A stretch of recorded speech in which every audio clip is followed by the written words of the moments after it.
ఒక retired army officer కూడా మొన్న ఒక సందర్భంలో ఒక ఇంటర్వ్యూలో కూడా చూశాను. ఒకప్పుడు మేము మ్యాక్సిమం బార్డర్లో ఉన్న వాళ్ళకి తప్ప కాశ్మీర్లో గస్తీ కాసే వాళ్ళందరికీ కూడా బుల్లెట్ ప్రూఫ్ జాకెట్లు ఉండేవి కాదట. మరి ఎంతవరకు వాస్తవం నాకు తెలియదు.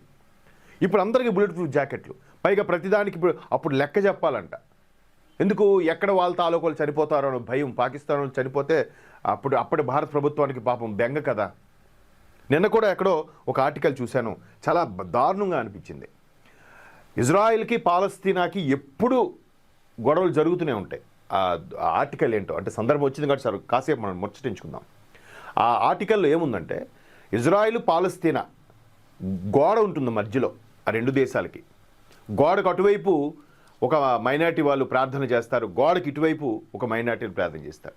ఈ పాలస్తీనా దేశాన్ని ప్రకటించినప్పుడు అప్పటికి ముస్లిం దేశాలు సుమారుగా 8 దేశాలు దాన్ని వ్యతిరేకించే, ఒప్పుకోలే.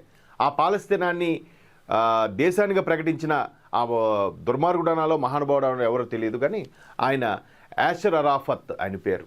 మీరు చూసే ఉంటారు సినిమాల్లో దుబాయ్ సేట్లలాగా హీరో మారువేషం వేస్తే ఎలా వస్తాడో అలాగా టాప్ టు బాటమ్ కలజోడు టోపీ వైట్ అండ్ వైట్ వేసుకొని వస్తాడనమాట, తలకిలా చుట్టుకొని. మీకు ఐడియా ఉందో లేదో.